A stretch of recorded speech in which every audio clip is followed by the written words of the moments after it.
to do. Then, for me, I always, even yesterday, we were opening a factory somewhere, and I was telling these people what God said from the very beginning in the book of Genesis, the fundamental mandate of the human being. Multiply and fill the earth, which the Africans do very well. That one, there's no debate. But then also establish dominion over nature. This is the book of Genesis. Uganda, you cannot talk about Africa without going back to our narratives and our history with slave trade, slavery, and colonization. These things, if you are not careful, they can easily become a burden that keeps on pulling us backwards, and then the wars and the fights and the internal conflicts that we have had, the famines we have had, the pandemics that we have gone through, the calamities we have gone through, the pictures that have been shown sometimes in the media in the West of African children with the 5 flies on their faces and stuff like that. We must come to a place where we declare those times are over. We need to arise, let them go, and start moving forward to the glory of God. We cannot do that unless we set these things aside. When I say forget, I'm not saying you are going to erase them from your memory. I'm only saying you set them aside. Don't allow them to continue being a burden to you, pulling you down, drawing you back. You cannot do that. Though Nehemiah started from a very, very humble beginning, he had to let it go and talk to the king of his day and say, this is what I'm hearing about my city, about my nation, about my country, about my people. And I want us to arise. Allow me to go back so that I can mobilize them, so that we can arise and we can build our city and our city of Jerusalem one more time. And how virtues go hand in hand with values. I would like to make an appeal here to you, my Ugandan brothers and sisters. Don't allow other countries outside Africa and certain NGOs and international organizations to dictate to you how you should run your families, schools, and communities. Butine mubaka wa government amyuko mubaka wa government mu district ye Buyikwe tiwundi nga ni Hakimu Kirigwa ono agalayige abasumi omugaso gwa Uganda okubange kuzanga amenunula buli mwaka. RDC Birigwa akoba nti Uganda gevire gaberega ganvu kale nga abantu abakibuusa amaiso basayine kwira mu kibiina bona bongera okubanga atebagabulwa. Ono okupuyogera nga ali gali kwisimu lya Sentinel wa mawagali Angel mu district ye Buyikwe nga abasumi bayo bona bali kuza amefuga. Olunaku olw'enkya Uganda eri kuweza emyaka 6 bukyangefu na bwetwaze okuva mu mikono gy'abamagulu meeru. Mu bitundu bya Busoga ni Buganda n'erala mu district ye Buyikwe, essomero lya Sentinel wa Mawagali niryoka livere okudaguzanga amenunula gano nga ne kugunono gubeera omukuzo gw'omunana nga bali kudaguza Uganda okutuuka ku menunula gw'omukuzo gw'enkaga. Bano bakikoze mu ngeri ya ndawulo abasomi n'abakulembeze ab'essomero lino basobose kulemberwa mu bandi mu kukumba okwetooloola ebitundu ebiwera ku munjeru. Hakimu Kirigwa n'amyuka atwala ebyokwerinda mu district ye Buyikwe n'abatwala ebyokwerinda abandi mu district eno okubeera ne DPC n'ababeera abagenyi abakola okumukolo guno era bwe batuuse basoose na kulambuzibwa niriri. Hakimu asinzira wano okutukobera ensonga lwaki Abannayuganda bateekwa okwetaba mu kudaguza olunaku luno era yasekerera ababakalimu endowooza nti Abannayuganda tebatuuka na kudaguza. Always abantu nga bali negative nga bakoba nti lwaki twandaguyiza olunaku luno. Ayenda okukitegeera nti olwaleero tulina ensi mu makono gaife. Buli omu yeesalira kyali kwenda. Abalema balina bakyukirira, abavubuka balina bakiikirira, abakyala balina bakiikirira. Ababakoba nti tituli wasa of celebrating it. Nenda balinga ensi eyava ey'okuyitagana, ey'okurepinga abakazi, ey'okurepinga abaana. Superintendent of Police Edith Basalirwa DPSO we mu bitundu byeno nasinze kuteesera kukutakanagansi mu mwoyo gw'eggwanga. But shouldn't only remain at loving your country, because if you love your country and don't love your school, then it means you're not what? You're not patriotic at all. So as we sing and preach the gospel of patriotism, it shouldn't be only the country, Uganda. It should be inclusive your school. Abakulembeze ab'essomero lino batukobererwa kibasalawo buli mwaka okwetaba mu kudaguza ameefuga ga Uganda ku issomero lino. In the 2 years we were affected by COVID and we were able to do it. I remember in 2019 when we had it, the training commanders at that time also did a good job, and I've seen yet another job well done. Our new patriots of Senior 1 and Senior 2, thank you very much, thanks a lot, did a very good hand clap. We have seen the parade, the organization, we feel you are really worth everything that we can give you. Oluvannyuma aladisa atikira abaana batendekebwa mu mwoyo gw'eggwanga abakununkiriza 200 birambirira era baweebwa certificate daiwe. Ramadhan Senyonga, Baba TV, Amakonde. Butini amyuka mufti ya Uganda namba 2 Sheikh Ali Waiswa alabwire abasomi abanaatira okubanga batyamira ebigezo bye ebifundikira omwaka okuba begendereza ino n'obutasendebwa sitaani nti bali mu kukoopa. Ono akuba nti ogweiwe basomebwa bitabu ebyo abasomesa be babagayire ebisigeera birekere musengwa. Ono kwogera bino abeerenga akulemberemu okusabira abasomi abasuni ey'okuna n'ey'omukaaga bali ku ssomo lya Jipura mu kibuga eky'Idinda. Abasomi abaswika mu lukaaga lulambirira n'abajja ebigezo ebisembayo bya siniya ey'okuna n'ey'omukaaga wali ku issomero erya Junior Progressive Academy enkani Jipura wano mu kibuga eky'Eyinda. Bano nga banatera okuwandiika ebigezo byabwe ebisembayo ey'omwaka guno basoose kubawonga mikono egya musengwa era nga omukolo guno gwakubasabira okulemberwamu omumyuka wa mufuti namba 2 Sheikh Ali Waiswa onaku olwaleero wali ku issomero weene erya Jipura. Mufuti Ali Waiswa mu kutuuka wano asobola kuba atakulemberamu okusalira bano mala oluvannyuma endukira dd'abakudaba ate dijja mu maiso.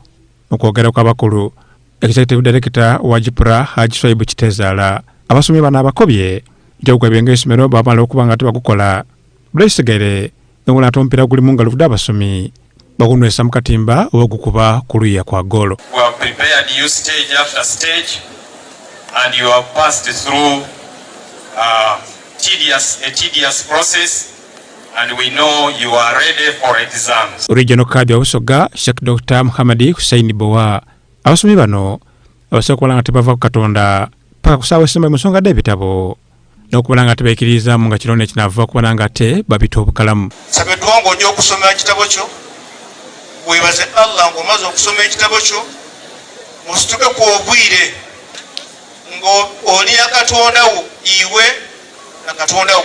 Wabadde okusanuusibwa okw'endawulo eri abasomi bano kuno nga kuva mataali era abasomi bonna baaliza ku mibiri gyabwe. Omumyuka wa mufuti namba 2 Sheikh Ali Waiswa mu ndogera ye akuba nti esengeka mu by'ensoma gye tekalikyula amegwa n'okuba nga ateekyuka mu akaire kamperano ng'abaana amasomero basomesebwa n'ensonga y'ebitone gezanga okwemba olw'ensonga nti akaire kamperano kufuna kiralu. Abantu abaakolanga MDD nga bagyeta musiru ddala si bwe kiri, but now where are the MDDs? Sibe balisinga okufuna sente mu ggwanga mu.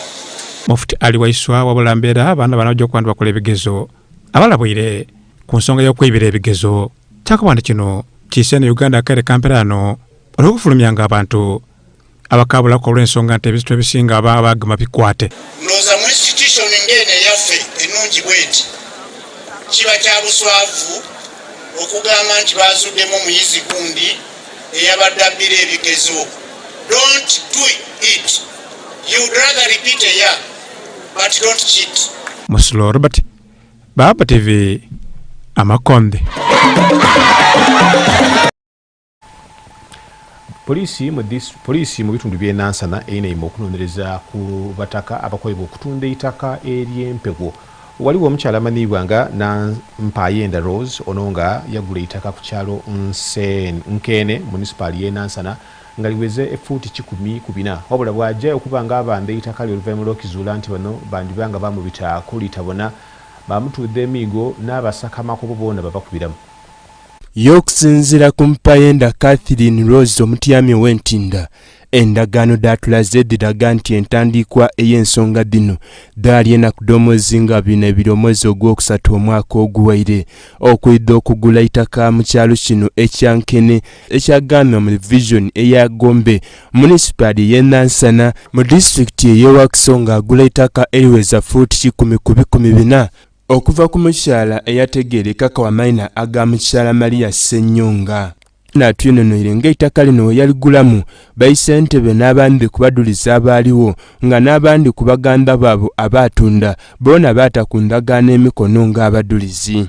Omwami gwe bayita Sevumejjeri yajja n'angamba alina ettaka lyatunda nenzija nendirambuula najja ne chairman gwe yandaga Mwami Katongole Loskon po ow'Emwererwe bwe yamala okukakasa ne tugenda tukola agreement eyo ne mugamba ampe agreement kwe yagulira agreement n'agimpa agreement eyo yaliko nti Ssenyonga Maria ye yamuguza fuuti 10 ku 2 nembuza chairman n'angamba kituufu then ne musaba angambire omukyala yamuguza ajja nsayiningireko era omukyala oyo najja nansayiningirako. Wazira ekyewuunyisa nti Ssentebe ow'ekyalo kino ekyankene ono kuyagula ettaka tine yaliwo okutaaku sitampu ku ndagaano ed'ettaka nga kabiri Ssentebe wa kyalo kindi ne yawa Kampukeere okwidde okukola endagaano eno. Ettaka lyendiko ne zooni gyendimu si eyange oba waadi gyendimu nkitegeera nga ntunda paati eyali esembayo gye nagula ku Ssenyonga Maria kati nze mba ntematema baba batematema benalinguzizza emwanyi n'ebitooke abali bagala kuteekamu kasooli kati ataawo omukyala eyanguza yennyini n'avaayo n'angamba tanguzangako ku ttaka. Wazira ono ensonga eno teyasooka agitwalirawo nti nkulu kubanga abaamuguza baali bamulaze nti nabo abantu abatuufu yena yatandika otunda ettaka lino era abambi kwabo beyaguza boona baatandika okutunda olw'emyaka tundu akaasigalawo okunenkeriza okwenda okukatunda abaamuguza bwe baamukobera nti yali ali kusaalimbira mu ettaka lyazira ku buyinza. Ndiko okutunda ate Nyansi yo eyasayininga ku agreement ate natandika okukuula empaanyi zange.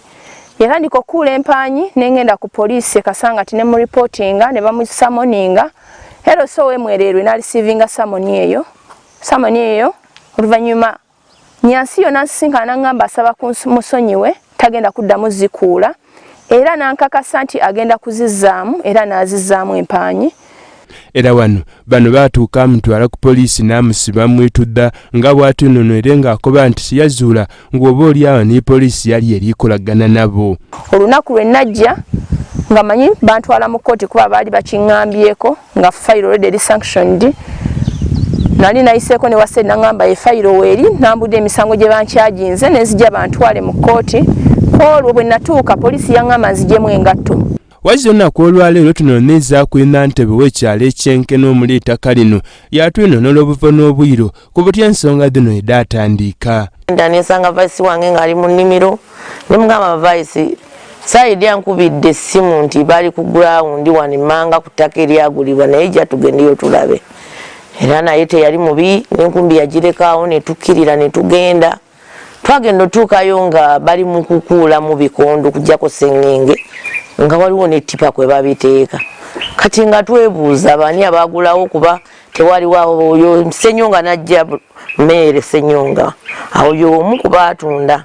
Ono akuba nti bino byonna okubaawo n'akabinda ak'abantu abaligemagana ku Ssentebe w'ekyalo ekibaliire naawe eky'Emwere okwidde okola emivuyo mu kitundu kino nga n'ettaka eri kwogerwako ebiwayi bingi ino bitandise okwemulugunya nti ettaka lino baali baguza. Bwe baagula ettaka nga babagambye nti oli LC kuba gwe bw'ova eri okujja okugula ettaka tomanya nti ono LC oba si yono kuba oli yennyini yamuleeta omuguza ye yamulaga ewa LC era nenenya nnyo Mwami Katongole kubanga Mwami Katongole LC yamanyi weekoma mwana muzaala akulidde kuno ku kitundu kwe bamuzaalidde LC zonna amanyi we zitambulira naye simanyi lwaki bayingira mu LC yange oba banyuma lwakuba mukazi nange simanyi. Ensonga dino Dido diboneke ku ne mu maaso ag'omulamuzi wa kkooti y'e Nabweru yo neeringibwa nga ku ngeri nga ebeere yeegeese mu mivuyo gy'ettaka lino etamaliriza nsonga era nga lutalo n'olubaire ku kkooti nga bo abaaguza Rose Mpayenda ettaka bendawa ku mutudda butudde n'abambi ku bannamawulire baagire nabo.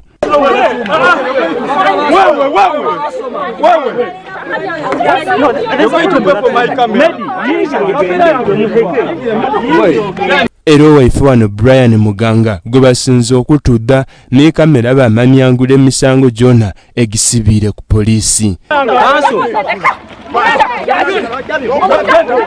Ensonga dino abandi ku bantu ku kyalo balikubanga nti famire eno erikolesanga empiyo okugemagana poliisi n'ekitongole ekiramuzi okuyidde okufera abantu nga ku ttaka lino kuli ku banka ebyeddoona de baaguza ettaka lino n'abandi ku bantu bakeera wano aye nga buli akeerawo okubanda ettaka bamutiisatiisa.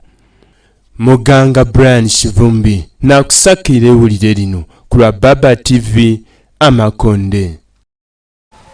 Nalwewulire eryoyikiriza tujje kuwa Alex Kasindra Mteguya atutuuseeko Lusoga mu Makonde. Lusoga mu Makonde. Mukagwa nkwaniriza mu kanomero kaife ka Lusoga mu Makonde ninza Alex Kasindra Mteguya musaado omwise Kisuuyi eyayonka abayise Mufumba. Tuli kulingirira isaza lyaife lya Bukono olingirira ebyafaayo by'eisaza lino bakoba nti Nkone yasookera irala Union yalekebwa mu kiketezo kya Busogeno latawe Mukama na Mutukula era yamuleka mu kiketezo ekiriraino omwiga Mpologoma. Era wolingirira eisaza lino na isaza erisinga y'obutono lwaki liri mu igombolola irala mu igombolola lya Ivukula. Ate era olulimi olwogerwa mu isaza lino olulimi oluba lwetwa Olukono n'olwogera Abakono ab'Ebukono. Eisaza lino waire tukandi nerisingayo butono ebyafaayo kandi lyali kweinene aye entale edaalwanibwa wagati w'eisaza lino n'ibaliranwa baalyo